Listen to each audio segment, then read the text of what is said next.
Bismillah. Alhamdulillah wassalatu wassalamu ala Rasulillah wa ala alihi wa ashabihi wa man tabi'ahum bi ihsanin ila yaumil qiyamah amma ba'd. Perhatikan, Abias. Kita lanjutkan ya, masih bab mengusap khuf. Pengertiannya sudah kita bahas, terus syarat-syaratnya sudah kita bahas. Nah, sekarang cara mengusap khuf atau sepatu atau kaos kaki dan yang semisalnya. Ya, dan nanti dilanjutkan cara mengusap sorban atau imamah, kerudung atau jilbab, dan juga cara mengusap perban atau gips. Oke, perhatikan. Wise, perhatikan. Yang pertama, cara mengusap khuf. Ya, perhatikan. Tutup bukunya, tidak ada yang nulis. Tidak ada yang nulis, tidak ada yang gambar. Tutup. Nah, cara mengusap khuf yang pertama harus apa? Berwudu terlebih dahulu. Ya. Jadi wudu terlebih dahulu secara sempurna sebelum menggunakan sepatu. Jadi pakai dulu wudunya sempurnakan dulu semua. Ketika sudah wudu maka pakai sepatu. Nah, ketika sudah pakai sepatu dalam keadaan sudah bersuci berwudu, tiba-tiba kemudian batal, maka ketika mau sholat atau mengerjakan ibadah yang membutuhkan wudu, maka wudulah lagi. Tetapi ketika bagian sepatu atau kaos kaki, maka apa? Cukup dengan membasahi, apa yang dibasahi? Telapak tangan dibasahi, ya, sebelum mengusapkannya ke sepatu. Jadi dibasahi dulu, ya. Jadi sebentar.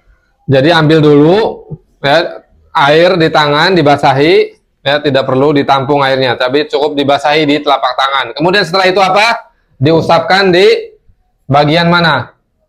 Punggung atau atas sepatu. Ya, jadi diusapkan seperti ini. Ambil terus diusapkan, ya. Atau kaos kaki, ya, kalau bukan sepatu atau kaos kaki, ya.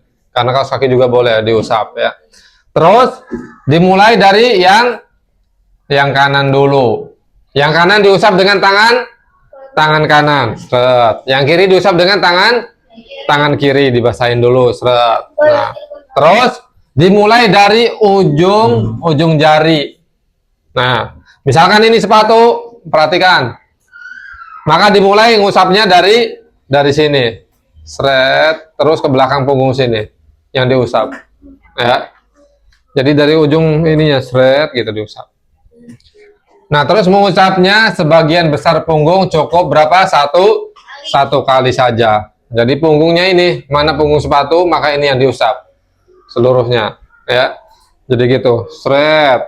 Nah, udah sekali saja. Sudah bisa dipahami? Ada berapa caranya? Ada 6. Yang pertama, dia sebelumnya sudah berwudu terlebih dahulu, ya. Kemudian ketika batal dan berwudu lagi, maka di situ bagian kaki ketika dia pakai khuf atau sepatu atau kaos kaki, maka nanti cukup apa? Membasahi tangan, ya. Kemudian mengusap punggungnya, ya, atau bagian atasnya. Kemudian yang kanan dengan tangan kanan, yang kiri dengan tangan kiri. Kemudian dimulai dari bagian ujung jari. Jadi mana nih ujung jarinya sepatu itu, ya, atau kaos kaki itu, ya. Jadi dari ujung jari dibasuhnya. Kemudian mengusapnya cukup satu kali. Ini cara mengusap apa? Khuf atau sepatu atau kaos kaki. Jadi boleh, ya.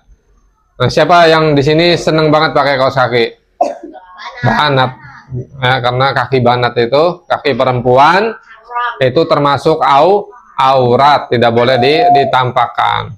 Maka boleh kalau kalian nanti ini kerepotan. Perhatikan. Sebelum berangkat sekolah punya wudhu nggak? Yang banat? Punya. Berarti nanti ketika wudhu untuk sholat zuhur, maka tidak perlu apa? Dilepas kaos kakinya. Pakai saja. Datang ke tempat wudhu, nah pas bagian kaki, maka cukup dibasahi tangannya. Kemudian diusapkan di bagian punggung atau atas kaos kaki. Seret, kaki kiri, kanan dengan tangan kanan, kaki kiri dengan tangan kiri diusap, cukup sekali. Beres, setelah itu berdoa setelah wudhu. Ya. Nah, kemudian yang kedua, cara mengusap apa? Sorban atau imamah. Apa itu sorban atau imamah? Sorban atau imamah adalah penutup kepala, ya, berupa kain yang dililitkan di mana? Di kepala, ya, berupa kain yang dililitkan di mana? Di kepala. Tapi kalau ini tidak boleh. Kalau songkok, peci atau topi tidak bisa mewakili sorban atau imamah, ya. Kalau sorban itu dililitkan, bahkan sampai ada yang di leher juga, ya, diikatnya. Jadi agak rumit, agak susah untuk apa? Untuk melepasnya, ya. Agak sulit untuk melepasnya. Maka di sini dapat keringanan. Termasuk juga apa? Kerudung atau jilbab. Apa kerudung atau jilbab? Penutup kepala berupa kain yang lebar dan panjang bagi wanita. Nah, kalau tidak panjang, tidak lebar, ada nggak kerudung yang cuma begini doang? Kepala. Jadi cuma sampai leher doang. Nah, ini tidak disebut sebagai jilbab atau kerudung. Berarti dia belum sesuai syariat. Tapi kalau jilbab kerudung yang diperintahkan dalam agama supaya dikenakan oleh wanita adalah yang panjang dan lebar. Ya, kalau ada orang pakai kerudung sampai leher doang, bahkan dilipat-lipat di leher, ada nggak? Nah, itu berarti dia belum sempurna nutup auratnya. Ya, belum sesuai tuntunan syariat, ya. Jadi harus kerudung panjang lebar, apalagi bercadar kalau wanita. Kalau kalian cantik wanita, ya, kalian merasa cantik, takut ada laki-laki yang tergoda, maka pakai cadar, ya. Daud bisa mempraktekin nanti. Oh, Daud laki-laki, ya, kalian yang perempuan bisa mempraktekkan. Oke, cara mengusap sorban atau imamah dan kerudung. Yang pertama, mengusapnya sebagaimana apa? Mengusap kepala ketika wudhu. Jadi wudhu biasa, set. Nah, pas bagian kepala diusap. Jadi kepala yang diusap, bukan seluruh kerudungnya kalau perempuan. Ya, jangan sampai kerudungnya ini panjang, apalagi 10 meter panjangnya misalkan.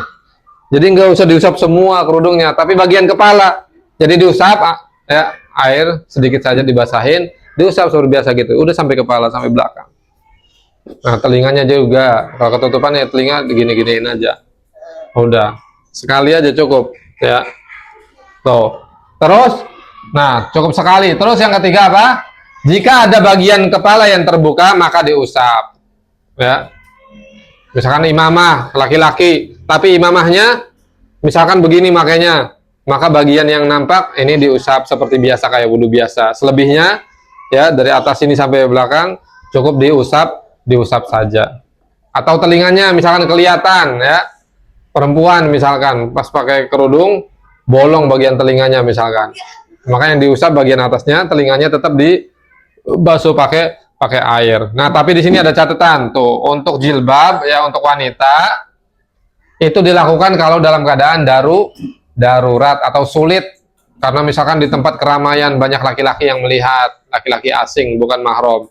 Jadi khawatir kalau aurat kita dilihat, rambut kita, kepala kita, maka di situ boleh kita cukup dengan mengusap apa? Jilbabnya saja, atas jilbabnya diusap. Tapi kalau dalam keadaan di sana ada ruangan khusus untuk wanita, kalian bisa wudhu dengan sempurna, maka itu lebih sempurna, ya. Biasanya ada sekarang kan, alhamdulillah kan, di rest area, di masjid-masjid itu sudah ada tempat khusus wudhu laki-laki, wudhu perempuan. Nah, berarti itu kalian bisa ngebuka jilbab, ya. Yang penting jangan salah masuk, ya. Tempat wudhu laki-laki kalian masuk ke sana malah. Nah, ini bahaya. Wudhu perempuan, ya, kalian yang laki-laki malah masuk ke situ. Nah, ini tidak boleh. Ya. Nah, kemudian cara mengusap perban atau gips. Nah, Kak Wes pernah, ya, berantakan ini enggak Kak Wes pas wudhu? Enggak sholat berarti? Sholat. Diusap kan? Ya kan? Gipsnya diusap kan pas wudhu. Jadi nggak usah disiram semua, tapi diusap aja ya. Basahin tangannya dengan air wudhu, setelah itu diusap bagian gipsnya. Nah ini perban, apa itu perban? Perban itu kain yang biasa digunakan untuk membalut luka ya. Atau ya kalau gips itu biasanya digunakan untuk apa? Yang patah tulang. Nah ini caranya dua saja. Perban menutupi bagian anggota tubuh yang wajib terkena air wudhu ya. Jadi kalau perbannya menutupi seluruh tangan, misalkan wajibnya tangan dari mana ke mana? Dari telapak ke siku.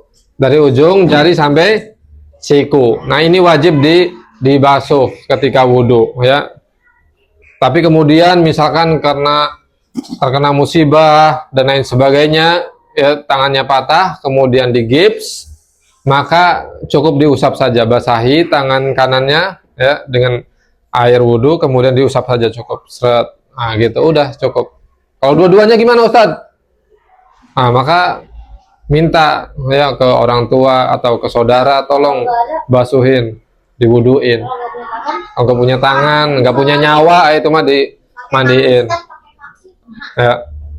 Nah terus jika menutupi sebagian saja, misalkan nutupinya sampai pergelangan doang misalkan, ya maka yang diusap adalah bagian pergelangan saja. Sisanya dari sini sampai siku itu seperti wudhu biasa.